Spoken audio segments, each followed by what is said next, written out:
What is up, everybody? This is Adam. Welcome back to Fouled Out. It has been a long football season. I think we've been talking about football for somewhere between 26 and 30 weeks at this point on the podcast. And we really appreciate you guys joining us every week to break it down. But we have reached the final game of the NFL season, Super Bowl 58 between the Kansas City Chiefs and the San Francisco 49ers. Matt is going to be joining me in just a moment to break it all down. We're going to look at the Super Bowl from a narrative perspective. Got a couple big questions about the Super Bowl we're going to answer. And then we'll talk about the actual game, give you picks on who's going to win, who's going to cover the spread, and then what our favorite gambling props are for the Super Bowl this year. And then we're going to do what we do every year on this podcast. We're going to go over my fake props that I made up. It's a fun game that Matt and I like to play every year where we make up a couple props and pick them and then keep track during the game. So we'll have the results of that next week. We have never gotten a Super Bowl wrong on this podcast. The first one we did was Tampa Bay versus Kansas City. We both had Tampa. We both had the Rams. We both had Kansas City last year. And we usually do really well in the big events of the year. But I think that this year, for the first time ever, Matt and I are going to disagree on who's going to win the Super Bowl. So there's going to be some debate on that coming up in this podcast as well. Nice change of pace for those of you that say that we agree too much. So just a reminder before we get started, we set up an email address, fouledoutsports@gmail.com, for you guys to reach out to us. Again, really appreciate you guys listening to the podcast. We would love to hear your feedback. What's working for you? What's not? What do you want to hear more of? And tell us what you thought of the NFL season. Matt and I are going to be back the next couple of weeks, probably doing NFL offseason stuff. We're going to talk about free agency. We're going to talk about all the quarterback movement and a couple other things. And then maybe do a couple NBA podcasts. We might sneak some NBA talk in there before we get to March Madness, which is another big event that we love to do. So, but for now, one more football breakdown, one more game to end the football season, Super Bowl 58. Let's get Matt and let's go.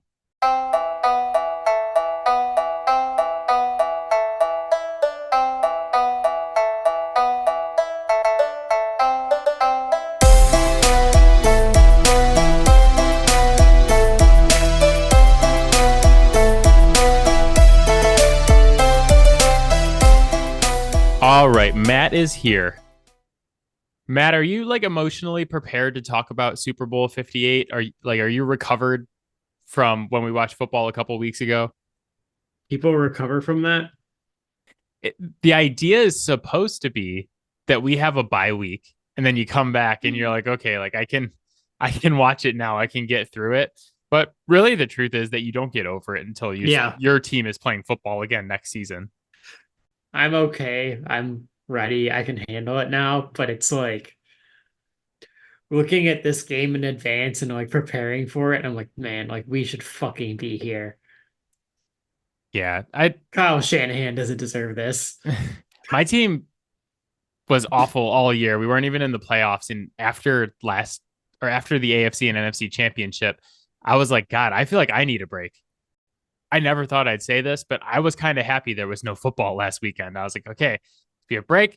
We'll take time off. I'll come back on Tuesday to record and be ready for the game and be excited for it. And here I am. I am actually excited for the Super Bowl now. I think it's like the more I break it down, the more I look at it, I think that this is actually going to be a pretty fun game. I don't think either of these teams is like the necessarily quote unquote the best team from their conference. So like neither one of them is gonna like really break away from the other.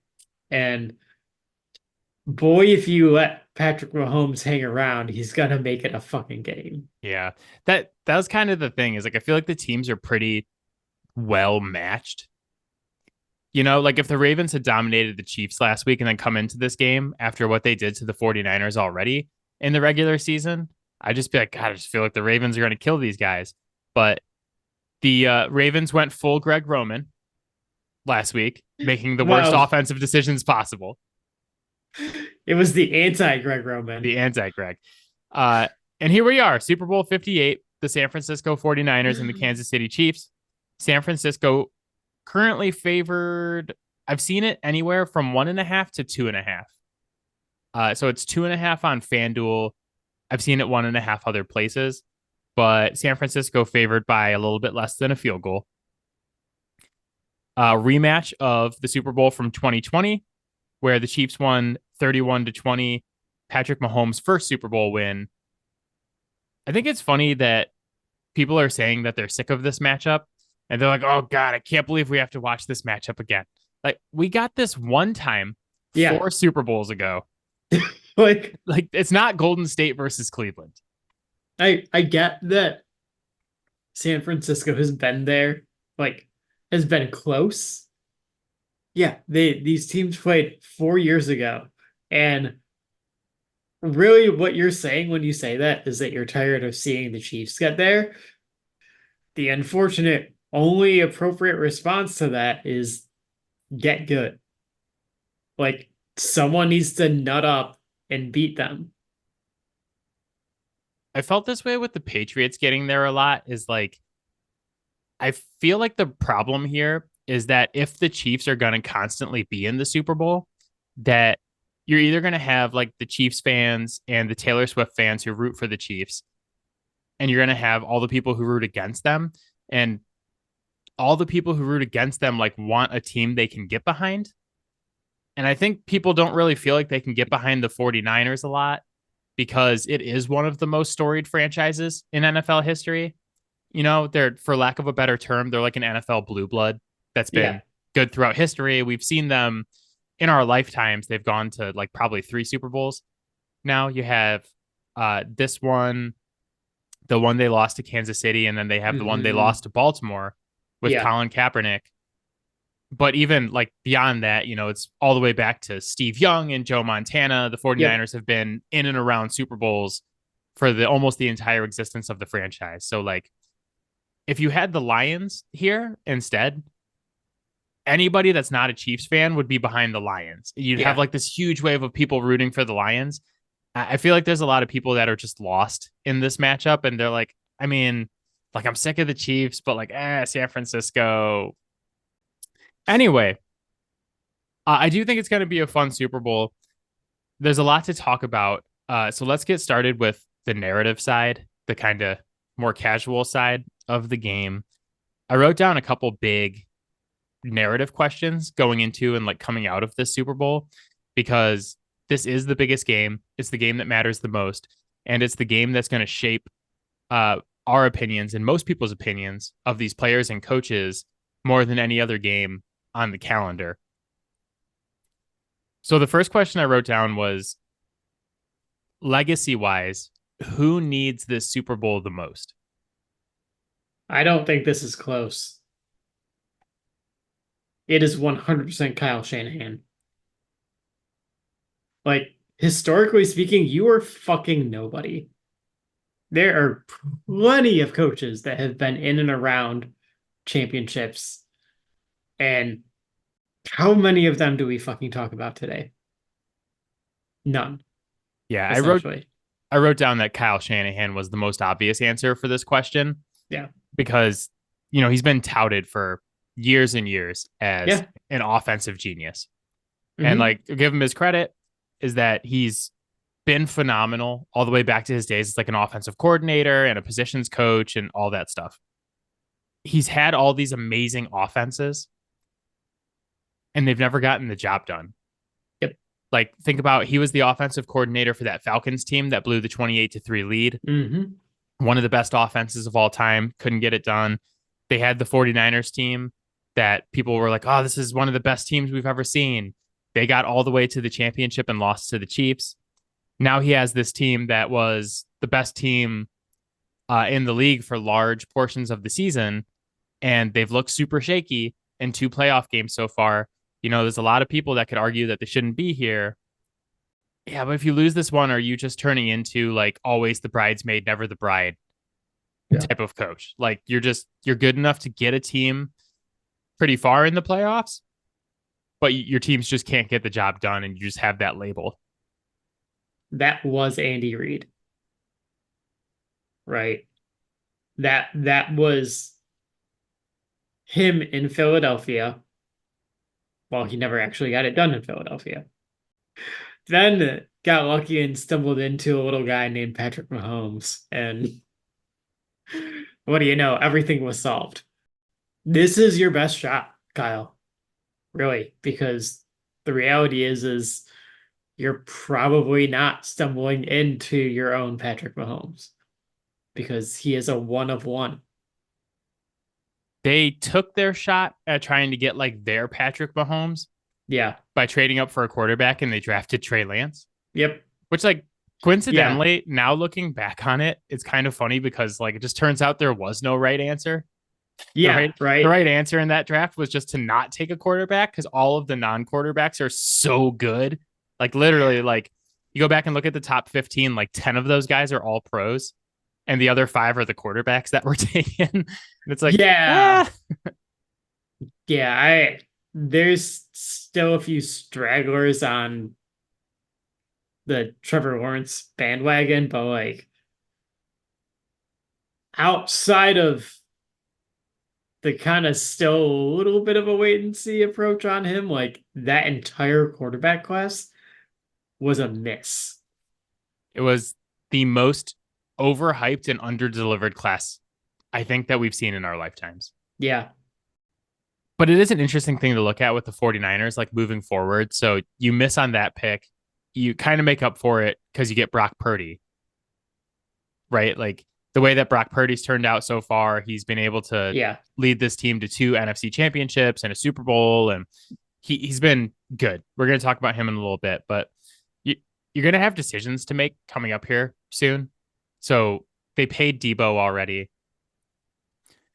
and they can kind of do these things like they have Trent Williams and Ayuk and CMC, and they can kind of do all these things because they have a quarterback who's on a 7th-round rookie deal. But then eventually you got to make a decision on like, okay, do we pay this guy in a market that is apparently going to bear $40 million a year for Baker Mayfield this offseason? Purdy is probably going to be in that like $40 to $50 million a year range. And when you pay him, it's hard to put the roster around him that you have right now. So I agree with you. I think this is their best chance. But unfortunately, their best chance is running into Patrick Mahomes. Yep. So And they have one more year with him on his rookie deal before they have to pay him, you guys start making some or decisions. you have to find another route. Can I give you a underrated, like I think people are going to say I'm crazy for this, but can I give you a under the radar, need this for the legacy guy? Sure. Patrick Mahomes. How much better does 3-1 in Super Bowls sound than 2-2? Sure. Like he doesn't need it for the legacy, obviously, but Yeah. he's the 7th QB ever. So he's the 7th QB ever to make 4 Super Bowls. He could become just the 5th ever to win 3 or more.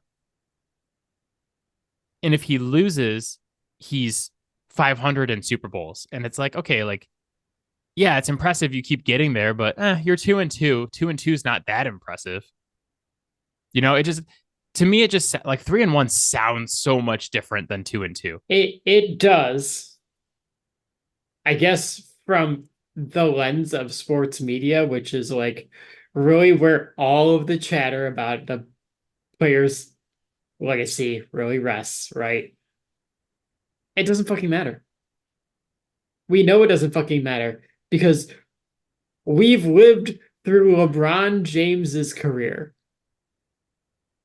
So we know how when you are the prodigal son, like they don't care that you're like 1-4 in the finals. LeBron James has normalized losing finals Yeah. and being the GOAT. Yeah. Yeah, I mean, especially when you call yourself the GOAT. So I get it. And it's like, I know if we're going to say who needs it the most, it's obviously Kyle Shanahan. But I just think Patrick Mahomes is like an interesting watch. Like, how different is the conversation about him if he's 3-1 versus if he's 2-2? Like, is it different at all? Or do they just go back and say, well, you got to give him credit for getting this far with this bad of a team. Like I Yeah. feel like that's the conversation. It's like, oh my God, Patrick Mahomes won one with this team with no help on offense and blah blah blah.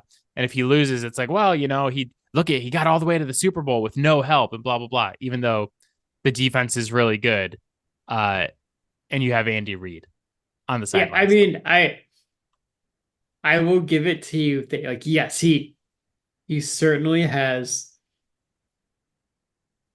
plenty to gain. He also has nothing to lose. Like he loses this game, no one's gonna bat an eye at him because of the roster that he has this year. Because like he just won a Super Bowl last year, and like getting back here again with this roster, which is like objectively a worse wide receiving core than like the already underwhelming one that he had last year. This is not LeBron James losing to JJ Barea.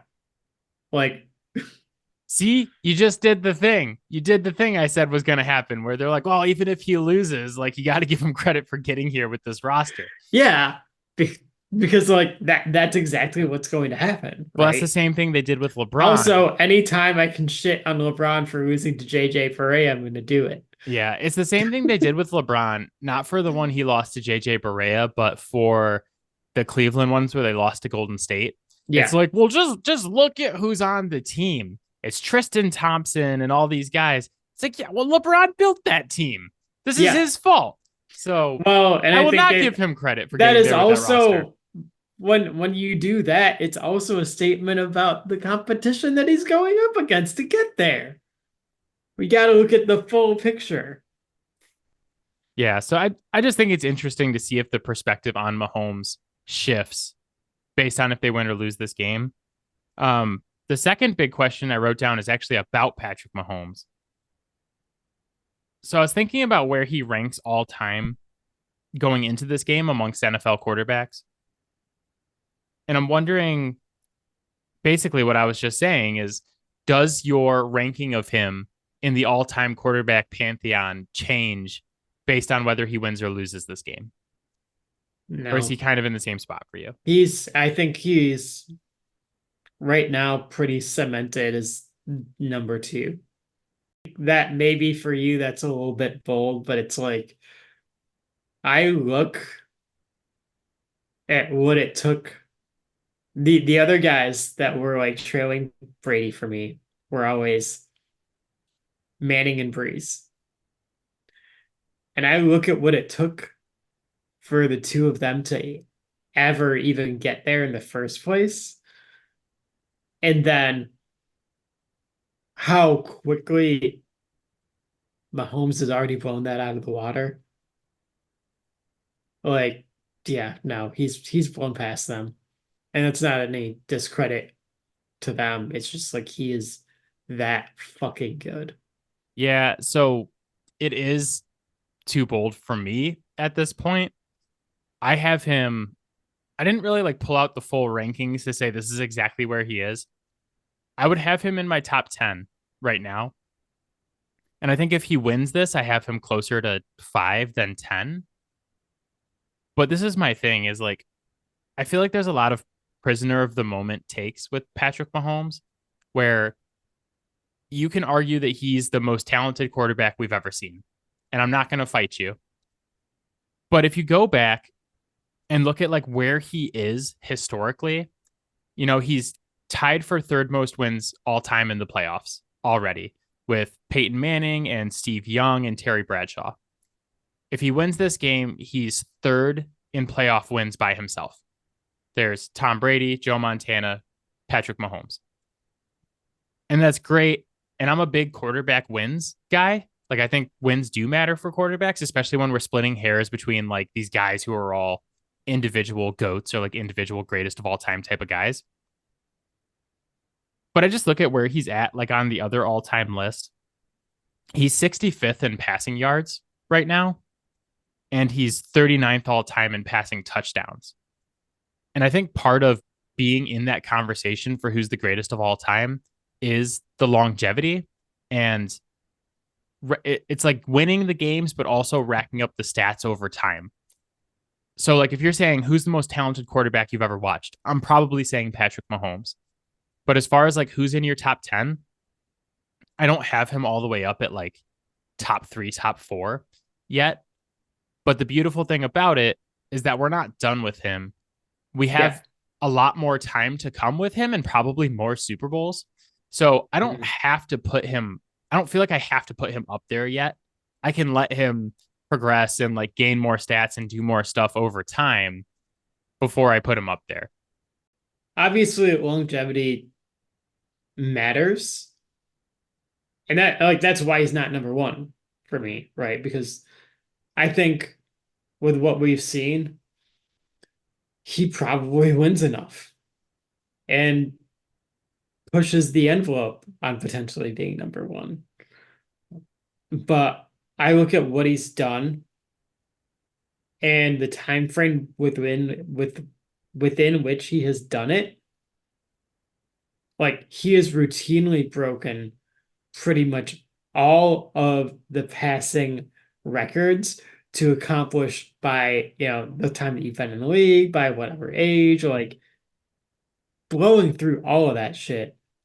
Yeah, like I know where this is going, barring it, barring injury or something like that.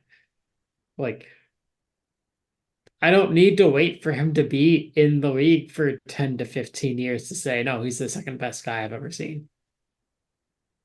That's fair. But I think like we have the same opinion. We're just coming to like different answers of it. Is Yeah. like, yeah, we know where this is going, but I'm like, I can wait to get there.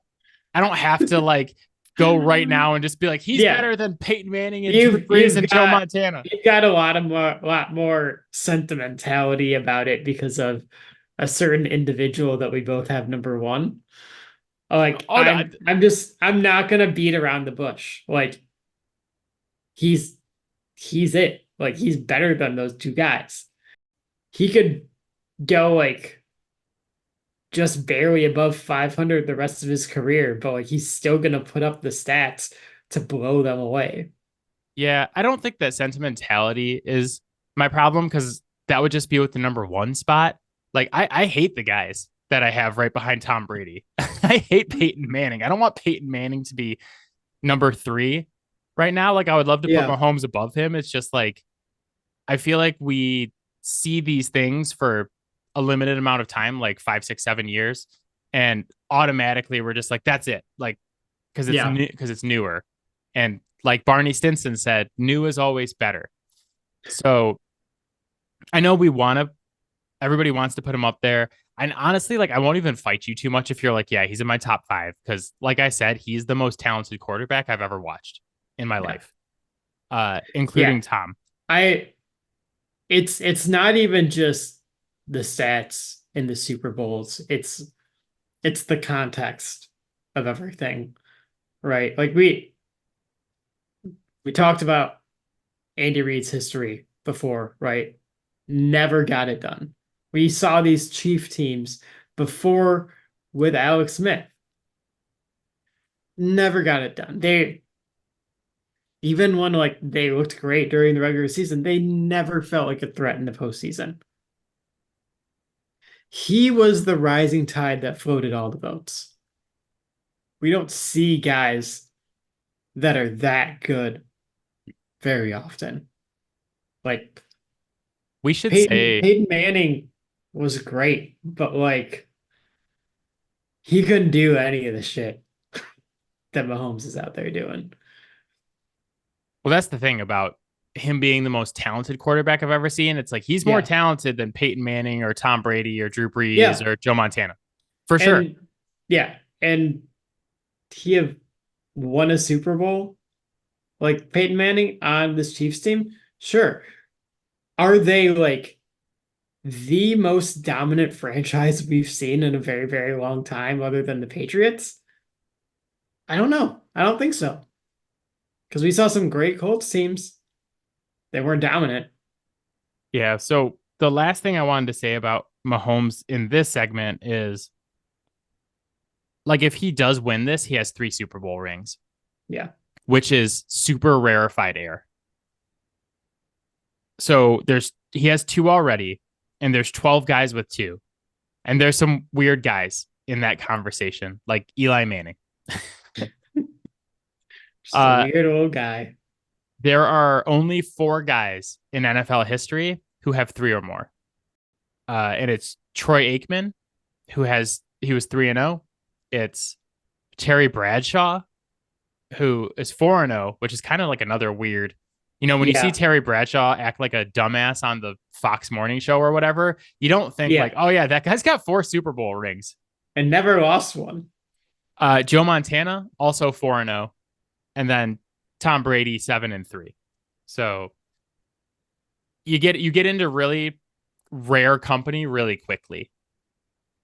If you're Patrick Mahomes. And that's why I'm saying, like, if he does win this, then yeah, I'm probably moving him up a couple slots in my rankings, because all of a sudden we're talking about there are only 4 other guys who have ever done this. Yeah. So I was thinking about this game. Weirdly to me, my biggest fear for the 49ers in this Super Bowl is Brock Purdy throwing the ball against the Chiefs defense. For the second straight postseason, he's looked shaky throughout the majority of the game, and then just kind of come up with the big plays to win the game when he needed to make them. But so far, he's gone up against Green Bay's defense that was ranked 14th against the pass, and Detroit's defense that was ranked 31st against the pass, but admittedly was playing better near the end of the Yeah. season into the postseason. But now he gets Casey, who's 4th against the pass. They've only allowed 1 pass of 20 or more yards this entire postseason. Mhm. And they've played Lamar Jackson and Josh Allen. And to a lesser degree, Tua Tagovailoa. I don't know how you feel about Tua, but um, they've played like 3 above, 2 guys who are in my top 5, and then Tua who's top 15-ish to me. So they've played good quarterbacks, and they haven't been allowing very many long passes. Brock Purdy was 2nd in the league in touchdown passes this season. And for a time in kind of near the end of the year, he was considered an MVP candidate. And I feel like when I think about those credentials, I feel like I shouldn't be nervous about a guy who was 2nd in the league in touchdown passes and was an MVP candidate at one point. But I am. Yeah. So it got me thinking about, where does Brock Purdy rank amongst NFL quarterbacks right now? And if he wins this game, does that change for you? Do you move him up and down that ladder based on whether he wins or loses? We already talked, I think it was after Dallas lost, right? About like where I have certain quarterbacks. He is like, regardless of the outcome of this game, he's somewhere in that like 14 to 20 range. I didn't see anything 2 weeks ago that really made me think anything that we saw against Green Bay was fixed. He didn't play a particularly good game, and the plays that he made towards the end of the game was really just the defense not being able to get him down, which admittedly, like, that's a skill, that's an important skill. I'm not taking that away from him. But then the coverage has to be in coverage for like 5-6 seconds. Well, yeah, every quarterback can make something out of that. Are you gonna get away with that against the number 4 pass defense in the NFL and Chris Jones bearing down on you? Yeah, so I ranked my top 10 quarterbacks in the league right now in order. And you guys can at me on Twitter. You can hit us up at Fouled Out Sports on TikTok, and you can talk shit about my top 10 list. But I kind of surprised myself with my list. And I didn't do like a super deep dive, and maybe like in our off-season podcast, we can dig in more to like where we have people. But my list right now is Patrick Mahomes, Joe Burrow. I still have Josh Allen at number 3. Even after everything that we said and did and all the analysis of him this The season with the ceiling is just turnovers and so like, high. well, it's also like, who, okay, so I named Mahomes and Burrow. Who is better than Josh Allen? Like who else? I I have mean, he accounted for like what 48 touchdowns this year. yeah. Like, And like, but 20 plus turnovers as well. So yeah, I think it double-sided sword. was. Yeah, it was like just over 20. I think it was like But yeah, 48 touchdowns and 22 turnovers, but yeah, which is still over 2-1, which isn't like a super great ratio. But I look, when a dude's putting up 48 touchdowns, I think it's getting a little bit overblown because you got to score points in order to win, anyways. yeah. So Lamar number 4, and I think that might be the argument is like, oh, you could flip Lamar and Josh Allen. Like I prefer Allen, and then I have Lamar. Yeah, I think that's fair. Matt Stafford number 5, Jalen Hurts at 6. I think like more people would have Jalen probably lower on their list after this season, but it was about 12 months ago. I watched him take a really good Eagles team to a Super Bowl, and he's another guy who accounted for a lot of touchdowns this season. And Yeah, I don't want to move him too far down because at least I know he can win playoff games. Justin Herbert number 7. My thing with Herbert, I want to test drive the car before I buy it. yeah. With Justin Herbert, I haven't seen him. He's played one playoff game. They blew a massive lead to the Jags. Like, Well, I want to see more. who knows how much you're gonna get to see with Greg Roman running that offense. Number 8. I want you to I want you to buckle yourself in for what I'm about to say. Jared Goff. Number 8. After Yeah, how last season ended, this season went. Right now, before the Super Bowl, he's the leading passer in the playoffs and didn't throw an interception in 3 playoff games. It's been pretty damn good. yeah. CJ Stroud, number 9. And then my 10 spot is where I'm kind of like, I'm open for business at 10 right now. I made a little list. Tua, Cousins, Love, Trevor Lawrence, Brock Purdy, Dak Prescott. Dak's not going to get that spot, but No. I'm kind of open for business at 10. I said probably Kirk Cousins. I feel like he's got a strong lead for me. Yeah. Those guys. Especially with him getting hurt this year. This is not the guy that he was out in Washington. When Kirk cooks, there's no stopping it. I had Kirk Cousins on my fantasy team this season. And I was like, oh, this is a really good pick. I got him in like the 10th round or something. Mm-hmm. And he was like the number 1 fantasy quarterback for a little while. I was like, this guy's. Yeah. But my thing is like, also, I think about last year and like they got to the playoffs, they lose to the Giants. Yeah. I don't really know if I trust Kirk Cousins to get it done at a high level. I don't really trust anyone else on that list of guys to get it done more than him, though. So, Well, I mean, no. and we haven't seen Josh Allen or Lamar Jackson play in a Super Bowl, but the only active guys we've seen play in a Super Bowl are Patrick Mahomes, Joe Burrow, Matt Stafford, and Jalen Hurts. Jared Goff. In a Super Bowl? Oh, yeah, Jared Goff did play in a Super Bowl. Yeah, I mean, it wasn't a very exciting one. But well, I just forget about that because he shit his pants for about 4 hours on national television. But that was a different Jared Goff. That was not the Jared Goff I have at 8. Yeah, it was You a different correct. Jared Goff, and the engine of the offense was inoperable. Right? Todd Gurley couldn't fucking run. Mm-hmm. And the entire offense was designed around him. I might be missing someone else, but like because of Tom Brady and Patrick Mahomes, there are actually very few active quarterbacks that we've actually seen play in a Super Bowl. I guess Jimmy Garoppolo would be on that list. Russell Wilson. Russell Wilson. Yep. I guess Matt Ryan Joe retired. Flacco.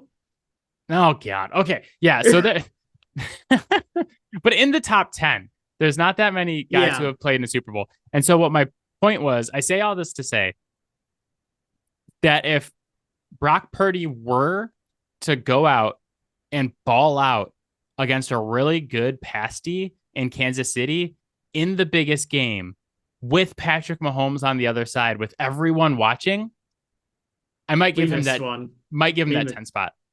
we missed a big one. Aaron Rodgers. Yeah, that's fair. That's just one Super Bowl though. Yeah.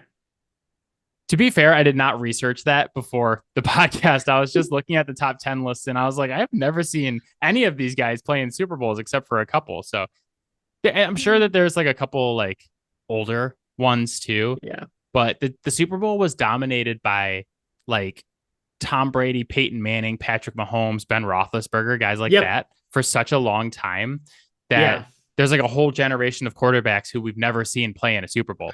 It's funny because like you ran off all these guys, and it's like Tom Brady is like 80% of those Super Bowls, and then each of those guys made it once or twice. Tom Brady has played in 10 Super Bowls. This is the 58th Super Bowl. Yeah. Think about like that's a very large percentage of historical Super Bowls that man played in. Yeah. So anyway, I say all that to say that like if Brock Purdy does go out and have like an awesome game and like win Super Bowl MVP and throw for 300 yards and 4 touchdowns, I would probably give him that 10 spot. I just don't think that that's how this game is going to play out. All right. That would actually be kind of fucking hysterical to me though, because if he does that, they have to give him the bag. And I don't think one Super Bowl is enough to say like, hey, all these major concerns about your capability to play at a high level are suddenly all gone. But that is often what happens. Yep. Like we were talking last week with coaches. It's like you win one Super Bowl and it's just like, well, this is your job forever. Never get fired. So that's it for the narrative stuff. Let's actually talk about the football game because one thing that gets lost in all of the hype about the Super Bowl with the 2 weeks leading up is that we are going to play a football game that matters because whoever wins gets to hoist the Lombardi trophy. And that's what makes all the narrative stuff matter in the first place. Exactly. So let's... And Taylor Swift. Yes. Do you think if the Chiefs win that Taylor Swift is going to get to hold up the Lombardi trophy? I wouldn't put it past them, but I'm not going to bet on it. Yeah. I mean, I don't care if she does. The Lombardi's not like the Stanley Cup where the Stanley Cup, you only touch it if you won it. Like even the guy who presents the Stanley Cup to the winning team wears gloves because he's never won one. Yeah. The Lombardi trophy is like, okay, yeah, whatever. You can touch it. It's cool. Let's lead off with the picks because I've already bet on this game and I've already bet on a bunch of props based on how I think the game's going to go. And I'm not going to be able to do like the analysis first without giving my pick away. So why don't you go first with your pick for who's going to win the Super Bowl? Yeah, I'm 100% taking the Chiefs. So this is going to be interesting because this is like the 4th Super Bowl we've done on the podcast.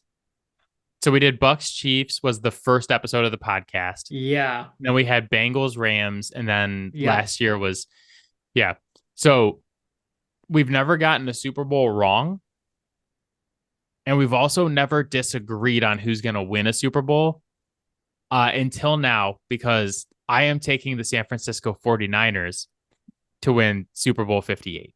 Do you know where your mistake is? I'm picking against Patrick Mahomes.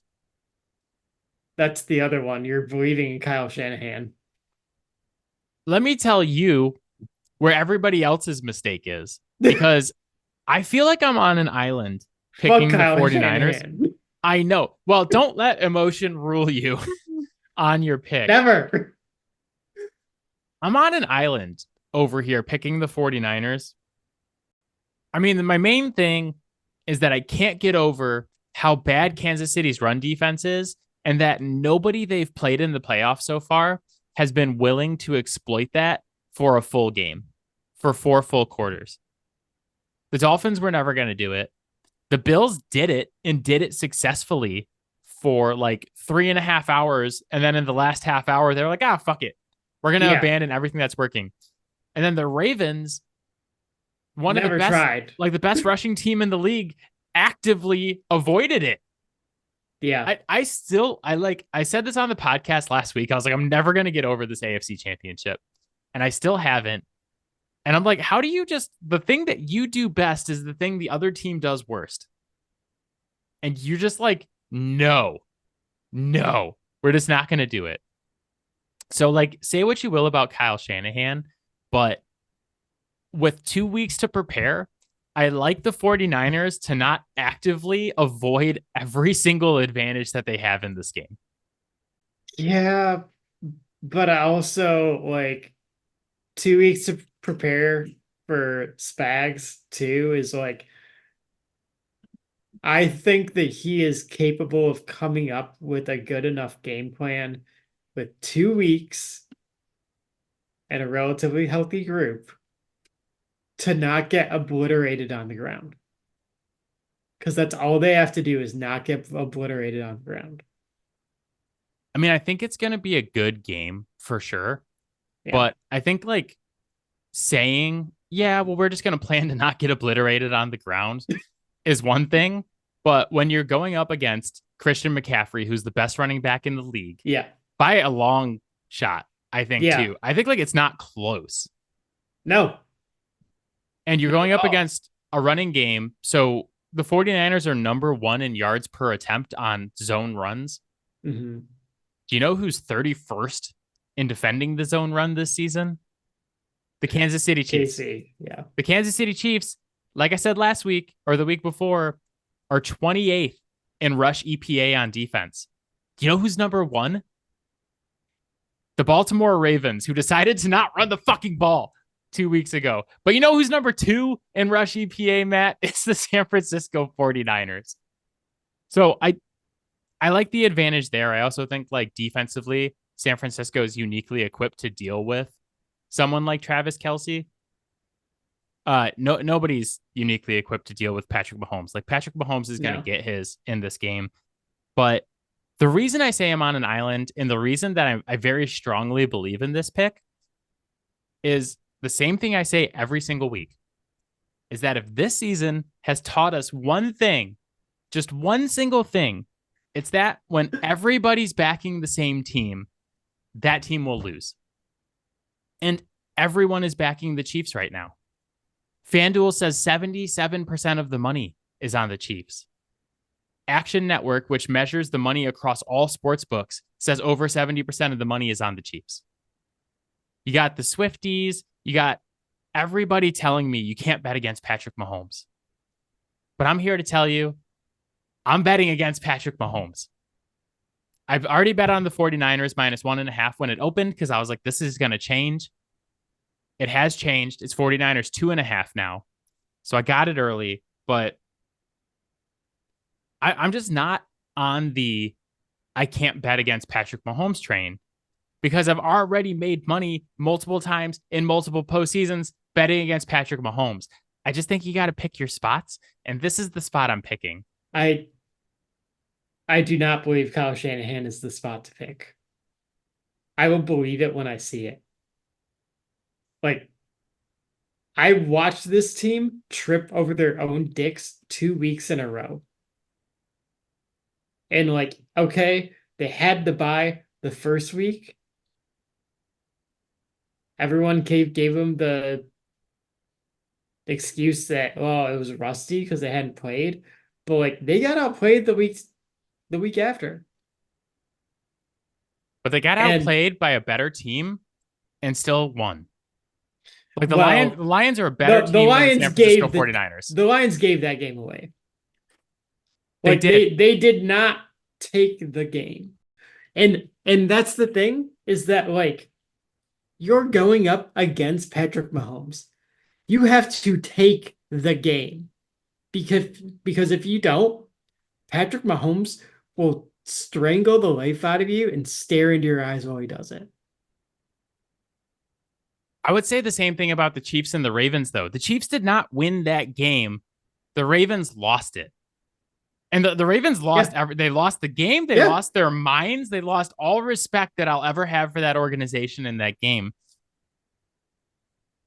The Chiefs are not that But good. They're just they, not that good. they're not. But they have the one thing that matters.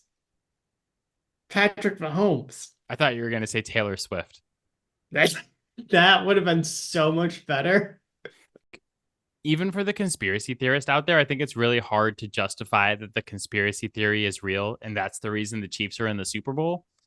Because like No. there's nothing against the Bills or the Ravens that you can look back at and be like, oh, the NFL really screwed that team. It's like No. the only people that Those screwed themselves are them. The Ravens screwed themselves by not running the ball. But like I think like the path of how they got there too further shows why I am not confident in this 49ers team. Because they are those teams. I don't think that they're going to completely lose their fucking minds, though. Like, I don't see a world where Kyle Shanahan comes out and he's like, all right, Brock, you're throwing 35 passes today. No, unless they're like way behind. It takes 3 stupid ass calls, which he will do. But we're not talking about 3 stupid ass calls with why the Chiefs are here. We're talking about, like, yeah, maybe in the Bills game, it's like a couple bad calls, but in the Ravens game, it's like a full concerted effort to purposely not run the ball. And I don't see that happening here. No, I think that the 49ers are uniquely equipped to do the things that Kansas City is not good against. And it's like run the ball. It's zone runs. It's runs from different positions with like CMC and Debo and Elijah Mitchell. And then defensively, like Fred Warner is one of the only guys in the league that I would throw on like prime Kelsey and at least feel decent about it. Like I like some of the matchups they have here. I don't think that Kansas City does the same things that Detroit does well that Detroit was able to exploit against this 49ers team. No, I would agree with that. But, you know, you even said yourself, you expect this to be a close game. A couple of dumb calls in a game could potentially mean an extra possession for Patrick Mahomes, which is a death sentence against him. I said I expect it to be good. Not necessarily close, but yeah. Those are the same thing. It's true. At least it'll be close for a while. Yeah. So. San Francisco's defense, their weakness there kind of it lets Kansas City off the hook a little bit too. Like their defensive backs are not good. Like they've struggled covering guys like for like almost like 3/4 of the year. Yeah, but this is like my point with Kansas City though is like, okay, so who's the wide receiver on Kansas City who's going to exploit those guys? Apparently Rashee Rice. Yeah, like, well, Rashee's good, but like I'm not worried about like an Amon-Ra St. Brown type of guy going up against him in this game. The guy I'm worried about is Travis Kelce, who somehow has torched the Ravens and the Bills. Like, so I'm still worried about that. But I like San Francisco, very good against the run. And Isaiah Pacheco, like, admittedly, it's more of a smash mouth power run game, which would worry me if I was a San Francisco fan. Yeah. But I'm like in the passing game, I think San Francisco is like the Chiefs are not equipped. They don't have the personnel to exploit what San Francisco doesn't do well. They kind of play into San Francisco's hands. On the other side of the ball, San Francisco has the exact personnel to do what the Chiefs like to exploit what the Chiefs do not do well. And that is defend the run. And like I look at this game and I'm like, okay, is this another game where whoever scores first is going to be the winner, or like the first quarter is going to matter, or the first half is going to matter more than it normally does because there's 2 San Francisco teams. I keep saying this shit too. I've said like 2 things all postseason. The Chiefs can't stop the run, but nobody wants to run against them. And then there's 2 San Francisco teams. There's the one that's dominating on the ground and they're throwing off play action. Yeah. And it's like, oh, cool. Here's all of our plays. And then there's the one where Brock Purdy has to take 5 and 6 step drops and Chris Jones is bearing down on him and he's got to throw some passes against this Kansas City defense. Yeah. I don't like that second one. I like the first one. And if we get the first one, I think San Francisco wins. If we get the second one, I think Kansas City wins. Right. But well, I'm willing to bet on the talent. It's not even just this year. We've seen it for years. The problem that we continually see with Kyle Shanahan is when he gets the lead, he doesn't keep his foot on the gas. And if he doesn't keep his foot on the gas, you're going to see the second one. So the way that I see this game playing out is that the 49ers are going to pound the ball with Christian McCaffrey. They're going to do the cool handoffs with Debo. You're going to see some Elijah Mitchell in here. Kansas City's offense is going to be very methodical because even though they have Patrick Mahomes, this is not a big play offense. No. It hasn't been all season. His air yards per attempt are the lowest that they've ever been. And it's because of the wide receivers. It's because Travis Kelce is not prime Travis Kelce. It's all that stuff. Yeah. So I think it's going to be a little bit lower scoring, especially because it is a Super Bowl and guys come out and it's kind of disjointed. It's a little weird. Like I see this game being one of those games where it's like 0-0 at the end of the first quarter and the first quarter feels like it took about 5 minutes, just like gone. And then we really start playing. So I look at that. I like the 49ers to win. And I started looking at prop bets as well. So like I've already bet on the 49ers -1.5. So my favorite prop bet in the Super Bowl is Christian McCaffrey to be Super Bowl MVP. And I think talking about all the things we just talked about with this game, it has to be the first version of the 49ers to win this game, right? So what does that look like? It doesn't look like Brock Purdy throwing for 300 yards and 3 touchdowns and being Super Bowl MVP. That looks like 120 plus total yards out of Christian McCaffrey, maybe multiple scores from him. I think that if you like San Francisco to win this football game, you should be pounding Christian McCaffrey a Super Bowl MVP at plus 450. I also like the under in this game. It's at 47.5 currently. Like I just said, I think San Francisco runs the ball a lot in this game. I think Kansas City's very methodical on offense. They try to play mistake-free football, get extra possessions, take some clock down and try to make Brock Purdy beat them. And I think it's a game where like I said, 0-0 at the end of the first quarter and the first quarter's gone super fast. And you're like, damn, I should have taken that under. So those are like my 2 big prop bets. But also I think that if you're going to take those, you have to think that San Francisco is going to win this football game. You gave your rendition of how you think this game plays out. And I know, I think if we're sitting at 0-0 at the end of the first quarter, you should be sweating if you're San Francisco. That's not how you want this to go.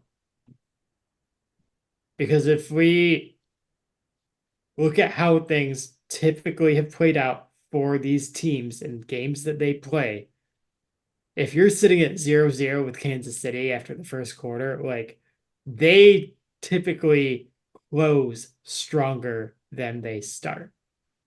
Especially in, like literally the most important game of the year, the one that everyone's watching. Like, I think if San Francisco is going to win this game, they need to have a lead at the end of the first quarter. If they don't, then like you're not putting yourself in position to lean on them with the run game. Like you're not going to get that. You're never going to get that leverage. I do think this is potentially a game of like whoever scores first wins. Or like if Kansas City, like same thing they did to Baltimore, where they score first, they get up by a couple scores, Baltimore freaks out, they start throwing the ball all over the place. If you're playing that script, then yes, I think Kansas City wins this football game. If the 49ers are able to get up, you score a touchdown early. Like you said, you lean on them with the run game. You're doing the zone runs. We all know Christian McCaffrey is an absolute monster. Yeah. No matter what type of run it is. But that's the version of the game that I see, is that San Francisco, like, they have a lot of success running the ball. They're grinding the clock. You're keeping Patrick Mahomes on the sideline a little bit more, so he doesn't have as many chances with that methodical offense. And then you're throwing a little bit off play action. You're giving the ball to Debo. You're doing some fun things. I think that sounds like the most likely scenario to me.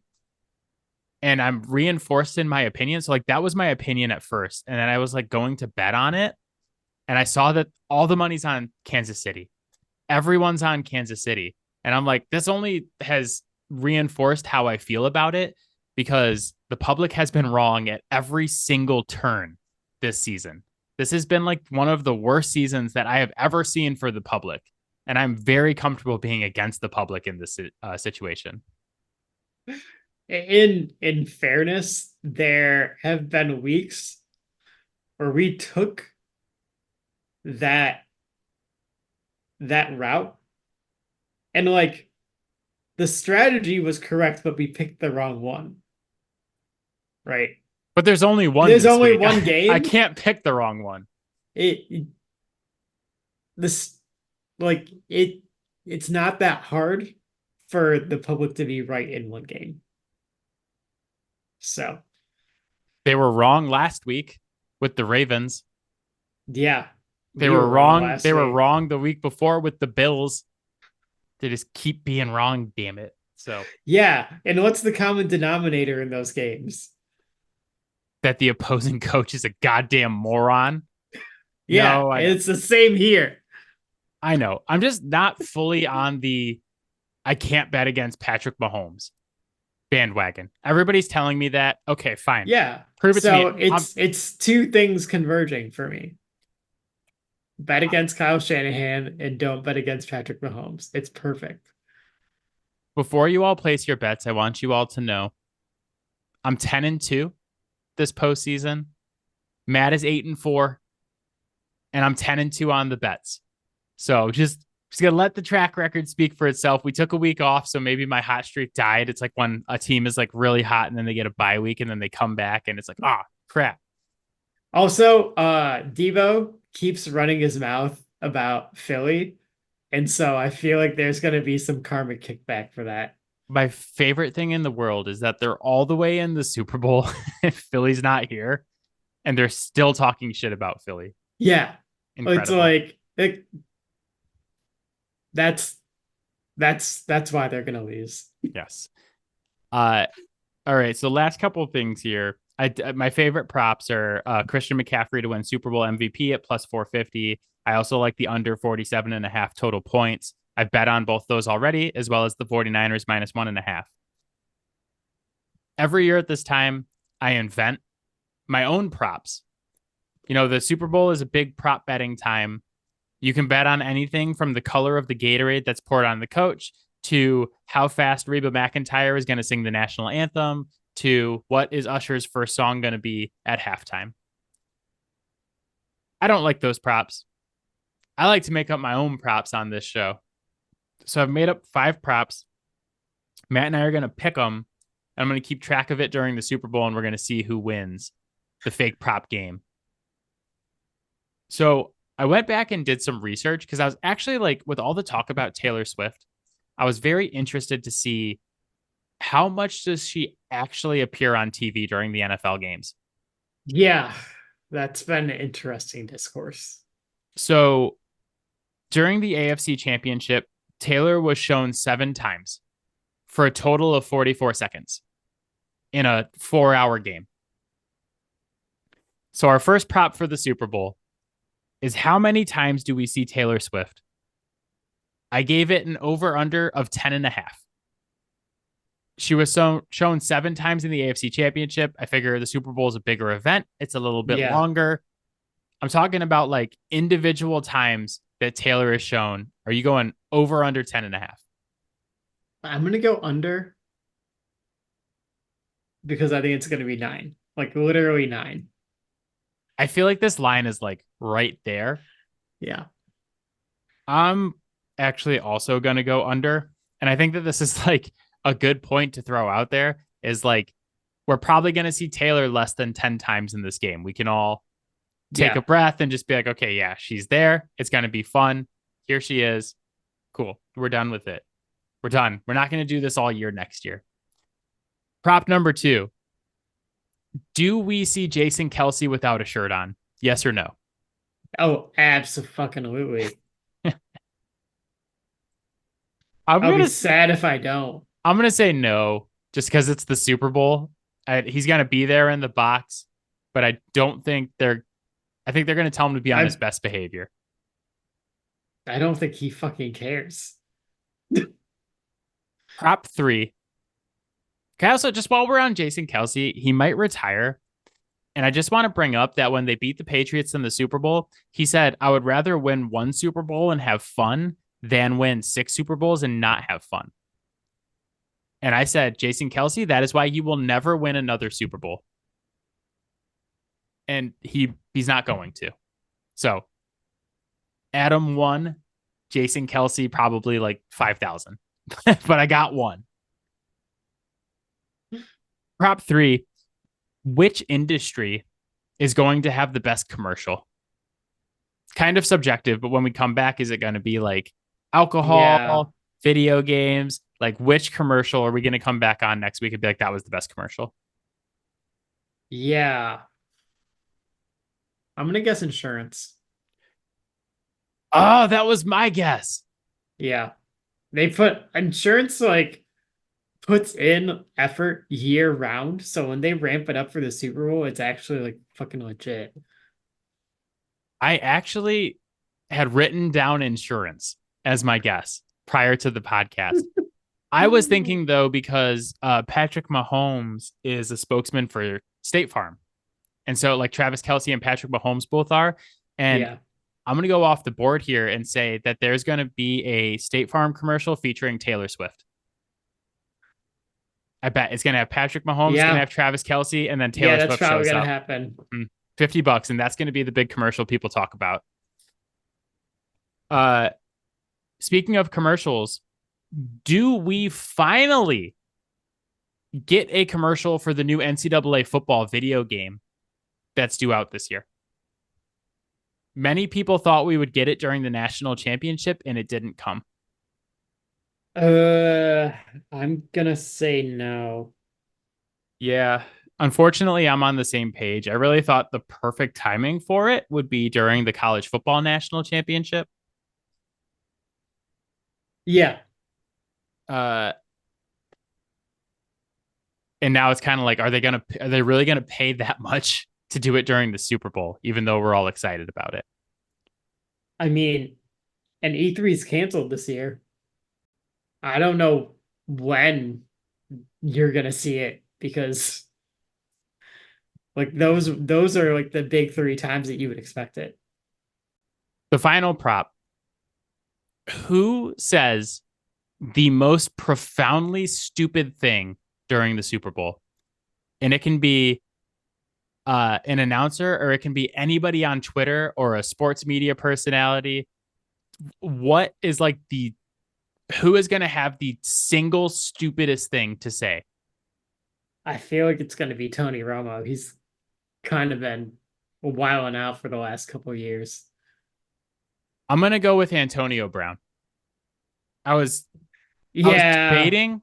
I was kind of debating between like Antonio Brown tweeting something, Kanye West tweeting something, because like Taylor Swift is there. I was gonna kind of go off the board and say Kadarius Toney. Yeah, I didn't think about like random celebrities. I don't know, if It's you want, such a wild shot. you can change your pick if you want, but I'm just saying like someone is gonna say something absolutely ridiculously stupid during this game. Yeah. Mm, I want it to be Al Michaels, because he's like, you took the playoffs away from me. Watch this shot across the bow. right. Yeah. Debo. Yeah, we'll take our shot there. I like that. All right, so you're taking Debo, and I'll give you like after the Super Bowl media availability as well Yeah. for Debo because he's obviously not going to say much during the game. So we Uh, get a hot mic. I was gonna say, or like the next day, it's gonna be like they lost and Debo like said something to L'Jarius Sneed or something like that on the sideline. So you have Debo, I have Antonio Brown,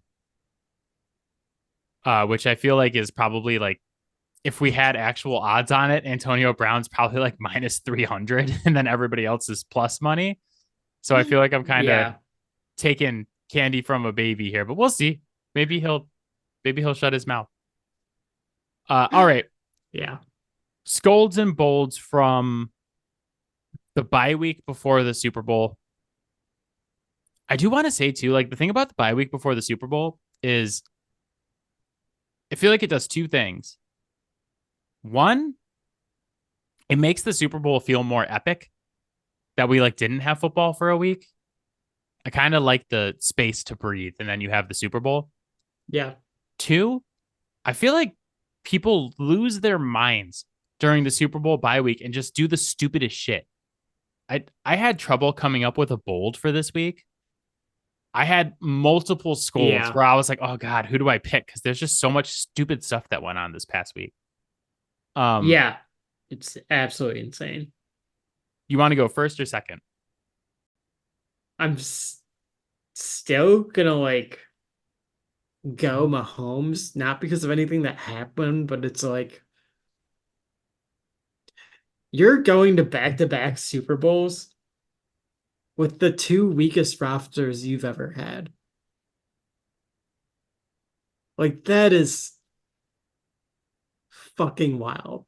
And everyone said like, oh, just wait until the contract kicks in, right? Then it'll die down. But he's just dragged them to the Super Bowl anyways. Like it doesn't matter. He might be the exception that proves the rule Yeah. with the quarterback contract thing. My bold, I went way off the board. It's not even football related. My bold is Rockets point guard Fred VanVleet this week. And this is a sign of things to come because this segment has been very successful this season. So we're just going to keep doing bolds and scolds on the podcast while we go into like NBA and March Madness and other stuff. But Yeah. so Fred VanVleet has 46 blocks this season, which is the most from a player 6 feet and under in over 50 seasons. And we've only played 47 games. Yeah. I don't understand how he's doing it, but he's averaging 1 block per game. And it's like never been done by someone who's under 6 feet. It's kind of incredible. Who is your scold? Washington football team. I'm not calling them that other name. It's stupid. The And Washington could be Fighting Georges. yeah, Is that why you they're haven't. scold? Because they're still not the Fighting Georges? Yes, precisely. They still haven't paid me the princely sum of $10 million for my idea. But like on top of that, they've been trying to do a full smear job on Ben Johnson because he told them no while they were like still were going to interview him a second time. And they were supposedly flying out to also interview Aaron Glenn. Right. So, like, they were already on their way to interview someone else. But then they got pissed off when he said no and they didn't want to do the interviews anymore. On top of that, their reaction to that was to hire Dan Quinn. So they're sitting here throwing a hissy fit over not getting the guy they want. Then they just choose to hire Dan Quinn when like Vrabel's still out there. No one hired Slowick. Like there were a number of better options than what they took. Because you know what you're getting in Dan Quinn. You know how anti-coach recycling I am as well. Yeah. Did you see the story? There was an anonymous general manager who said that Vrabel is very big and intimidating, Yep. and that plays a factor in hiring him for a lot Yeah. of people. I Yeah. mean, you would think for like guys who are in football with a lot of really big people, that wouldn't be an issue. Nope. You Nope. think you think GMs sit there in interviews and they're like, "Can I beat this guy up in a fight? If I can't beat him up in a fight, I don't want to hire him." Apparently that's what they do in Washington. Yeah, I would And it's probably take Vrabel to beat what's his name, Adam Pace, the GM. I would probably take Vrabel to beat up any GM. I think that's my number one draft pick. If you're like you have to pick a coach to fight all of the GMs in the NFL in a gauntlet type style match, who are you picking? I'd be like Mike Vrabel, yeah. first pick. Well, Oh, I take that back. Dan's up there. Dan Campbell. Yeah. It's between Dan Campbell and Yeah. Mike Vrabel. Well, and it's like then you look at our GM, like Brad Holmes is a big fucking dude. He was a defensive tackle. So like I don't know that I would necessarily like take him over those two in a fight, but he's not going down without landing a few blows. I like where this podcast is going. We should. This is the type of content we should do more often. My scold for the bye week before the NFL, or for the bye week before the Super Bowl, is the NFL grounds crew or whoever is in charge of the 49ers practice field. I had something else in here, and then I was reading this story today about how the 49ers are technically the away team for the Super Bowl. So they are practicing at UNLV's football field in Las Vegas. The NFL, so UNLV's football field is turf. So the Yeah. NFL went and put sod down and kind of like made over the field to make it an acceptable practice field. This is the first time in Super Bowl history that the practice field was not pre-approved in December. They waited until now to do this. The typical NFL football field has a hardness score of 78 on average on a scale to 100. No football field has been worse than 70. Worse than 70 is considered an unacceptable playing condition, and the game will not be played. The field they made for the 49ers is in the 50s. So the 49ers have been upset about this all week. Meanwhile, the Kansas City Chiefs are practicing inside of the Las Vegas Raiders state-of-the-art brand new practice facility because they're the home team. I know the NFL wants them to win. I just wish they wouldn't make it so obvious. You still feeling good about where you're sitting? Yes, I do, because it's not only the NFL. I don't care who the NFL wants to win. I care who the public wants to win, because the public, except for the ones who listen to this podcast, are stupid and they don't know what they're doing. And I'm happy to bet against them. And if I'm wrong, we're going to come back on the podcast next week and be like, I'm stupid and I don't know what I'm doing. But like I said, 10-2 this postseason. I like my odds. But that is it for us. Let's see. As always, Fouled Out can be found on Spotify, Apple Podcasts, Pocket Cast, Overcast, anywhere you get your podcast. You can hit us up on Twitter at Fouled Out Sports. You hit Matt up on Twitter at Matador_defense. You can email us, fouledoutsports@gmail.com. And you can find our videos on TikTok, Fouled Out Sports Podcast. It is a long name, but you can't miss it. Matt, last game of the football season. It's like, Yep. look forward to it, but then after this, it's all gone. We will be back next week to break down what happened in the Super Bowl and talk about the narratives coming out of it, and then start looking at off-season stuff. There's going to be about a month until March Madness. So we're going to have a couple of NFL off-season pods coming. And then I think we need to do one podcast with Clint before we get to March Madness of the NBA hot takes that I've accumulated 48 games into the season. I have a list going on my phone, and like the first one is just like, mwah, chef's kiss, like the perfect thing to say on a podcast to you and Clint. I Fuck thought yes. I thought of it and I wrote it down, and I was like, I was gonna text it to you, and I was like, no, this particular sentence has to be said on a podcast with Matt and Clint. So Yeah. No, we'll unveil that I'm in a couple very weeks. much excited for this. It's fucking phenomenal. I Since literally you pitched the idea to me, I'm like, honestly, can like football just kind of fucking be over? yeah, like after the Lions lost, it was like, okay, time for the podcast. But right now I have 4 takes. I think what we're gonna do is do 3 of them on the podcast with Clint. The 4th one is like half baked, and Matt's requirement for the NBA Hot Take podcast was like, you can't just like sit there and like come up with things. These have to be organic, like real hot takes. And the first one is like the best hot take I've ever had for this show, and I think you guys are going to love it. And the other 2 are solid ones too. So we'll have that pod coming up. We're going to have NFL offseason stuff. We're going to get into March Madness leading up to the NFL draft, which we'll do a whole month of NFL draft stuff in April. Is it April? Yeah, it's in April. Oh, Lord. So there's a lot of good stuff coming even after the NFL season is here.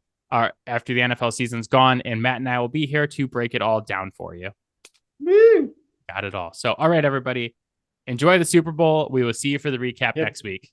Bye, guys. Fuck you, Kyle. Bye, guys. Bye, Mom. Bye, Robin.